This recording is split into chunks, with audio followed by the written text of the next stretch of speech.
Hello everyone, welcome back to my YouTube channel. तो आज के इस वीडियो में हम एक और आर्टिकल को कवर करेंगे। तो रिसेंटली एक आर्टिकल बिजनेस लाइन में पब्लिश हुआ था जिसने ये बताया कि भाई जब आरबीआई मनी को प्रोड्यूस करती है तो क्या क्या मेहनत लगती है, क्या क्या चीज़ों का ध्यान रखना पड़ता है। काफ़ी इंटरेस्टिंग आर्टिकल था, मेरे को भी इसके बारे में इतना आइडिया नहीं था। बहुत मज़ा आया इसको पढ़ करके। मैं समराइज करता हूँ इस वाले लेक्चर में, तब समझ सकते हो। काफ़ी सारी चीज़ें नोट डाउन करने वाली है तो आप नोट डाउन भी कर सकते हो। Let's begin. सबसे पहली चीज़ जो बात की कि भाई बैंक नोट प्रोडक्शन कॉस्ट के ऊपर उन्होंने बात किया। उन्होंने कहा जो आर्टिकल है वो कहीं ना कहीं बात करता है कि कितनी कॉम्प्लेक्सिटी और कॉस्ट लगता है बैंक नोट्स को प्रोड्यूस करने में, जिसको हम करेंसी की तरह ट्रीट करते हैं। उसमें कहीं ना कहीं हमारा कल्चरल आर्किटेक्ट भी होना चाहिए और वो एक सिक्योर प्रोडक्ट भी होना चाहिए। तो दो चीज़ें जो यहाँ फोकस पे रहती हैं, एक तो वो कि आपका कल्चरल टच होना चाहिए उसमें, प्लस उसमें सिक्योरिटी भी आपकी प्राइमरी ऑब्जेक्टिव में रहता है। इसके अलावा emphasizing the unique role of banknotes in documenting history, it notes that while central banks aim for visual appealing and cost efficient designs, अब यहाँ पे दो चीजें और फिर इंपॉर्टेंट हो जाती है कि एक तो विजुअल अपीलिंग होना जरूरी है उस नोट का, plus at the same time वो कॉस्ट इफेक्टिव भी होना चाहिए, प्लस सिक्योरिटी आपकी प्रायोरिटी रहती है सो दैट कि आप काउंटर फीटिंग से भी बच पाओ। तो ये दो चार चीजें फोकस पे रहती है आरबीआई के।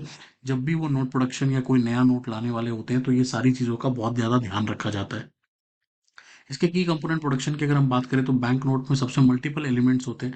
पहली चीज़ तो इसमें जो चीज़ होती है वो होती है कि इसमें कैसा मटेरियल बेस किस तरह का होगा, प्रिंटिंग टेक्निक किस तरह की यूज़ की जाएगी, सिक्योरिटी फीचर्स किस तरह के दिए जाएंगे।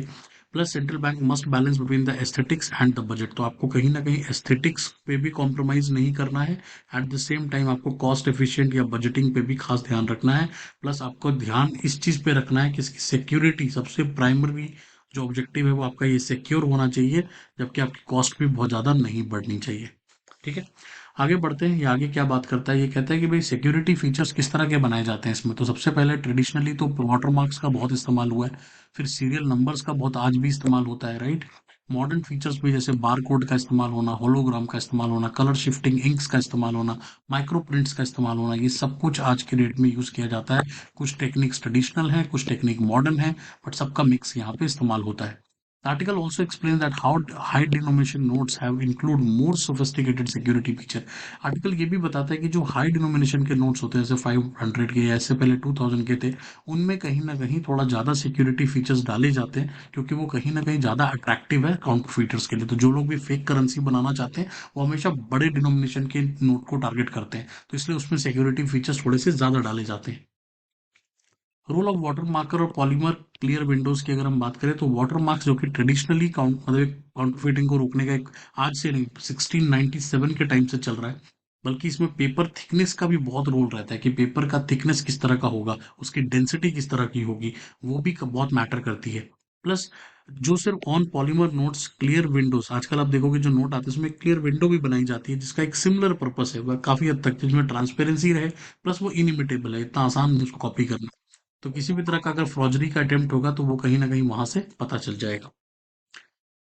इसके अलावा प्रिंटिंग टेक्नोलॉजी किस तरह की यूज होती है, तो कहीं ना कहीं यहाँ पे blend of traditional as well as advance printing techniques जैसे सिल्क स्क्रीन हो गया, इंटेलेग्यो हो गया, या ऑफसेट प्रिंटिंग हो गई, या एक स्पेशल इंक्स हो गए, इन चीज़ों का इस्तेमाल होता है। ठीक है, जो काफ़ी इंटरेस्टिंग है, आपको इसको डेफिनेटली नोट डाउन करना चाहिए।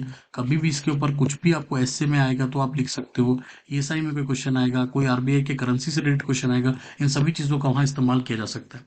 This technique not only make banknotes visually distinct but also offer tactile features। तो ऑब्वियसली मैंने आपको बताया कि दो ही चीजें हमारा प्राइमरी गोल में आता है। पहला कि बैंक नोट विजुअली डिस्टिंक्ट होना चाहिए, अलग होना दिखने में, प्लस कहीं ना कहीं यूजर्स उसको ऑथेंटिकेट भी कर सकते हैं बेस्ड ऑन द गाइडलाइंस जो बैंक उनको प्रोवाइड करती है, कि आप इन इन चीजों को ध्यान में रखो, इन इन सिक्योरिटी फीचर्स को देखो, कि जो बैंक में आपको नोट का पता चल जाता है। आर्ट एंड डिजाइन एलिमेंट्स की बात करें तो कॉम्प्लेक्स डिजाइन यहाँ पे यूज किया जाता है, गुलिचो पैटिंग पैटर्न्स का इस्तेमाल होता है, माइक्रो प्रिंट्स का इस्तेमाल होता है, इंग्रेविंग्स होती हैं, लेयर्स ऐड किए जाते हैं जिससे इसमें ट्रस्टवर्दीनेस और ऑथेंटिसिटी आकर ऐड हो जाए। सिक्योरिटी भी बढ़ाता है, प्लस आर्टिस्टिक अपील भी आता है। तो imagery in the design choice reflect cultural values, जैसे मैंने आपको स्टार्टिंग में बताया था कि हम अपने दो चीजों पर ध्यान देते हैं, हमारी कल्चरल वैल्यूज उससे रिफ्लेक्ट होनी चाहिए, प्लस हमारा जो हिस्टोरिकल बैकग्राउंड, हिस्टोरिकल सिग्निफिकेंस है, उसको इस्तेमाल करें। तो कहीं ना कहीं एक तरफ हम आर्ट का इस्तेमाल करते हैं और एक तरफ हम साइंस का इस्तेमाल करते हैं, तो it's a good mix of art and science, right.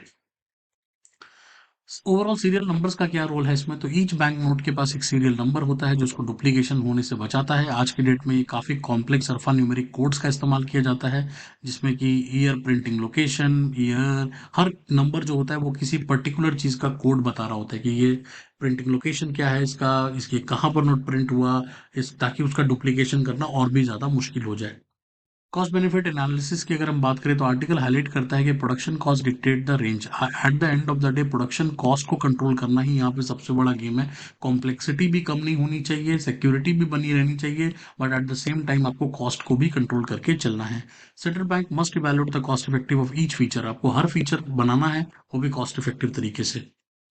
Conclusion क्या निकल कर आता है, तो कंक्लूजन ये निकल कर आता है कि producing secure yet economical bank note requires strategic choices. तो सेंट्रल बैंक के लिए हम कहते हैं ना कि बैंक हमेशा मतलब कहते हैं, जब मैं छोटा होता था और जब मेरे को कोई इकोनॉमिक्स या फाइनेंस के बारे में बताता था, मैं हमेशा ये सोचता था कि यार बैंक और नोट क्यों नहीं प्रोड्यूस करती थी, इसमें क्या है, लोग गरीब क्यों हैं, हम इस तरह की बातें सोचते थे। तो कहीं ना कहीं अब आप देखो कि जब जैसे से आप पढ़ते हो आप समझ पाते हो कि बैंक नोट पब्लिश करना इतना आसान काम नहीं है।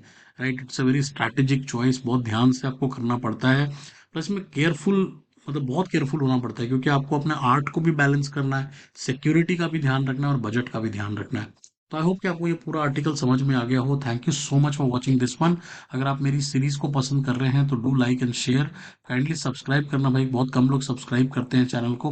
प्लस अगर आप मेरे सारे पीडीएफ्स को एक्सेस करना चाहते हो तो you can join my Telegram channel को, आप ज्वाइन कर सकते हो। प्लस मेरे सारे नोट्स को मैं नोट्स मास्टर प्लान में डालता हूँ, तो ज्वाइन का बटन दबा दो भाई और आपको बहुत हेल्प मिल सकती है उसके through. Thank you so much, मिलते हैं अगले वीडियो में, बाय बाय।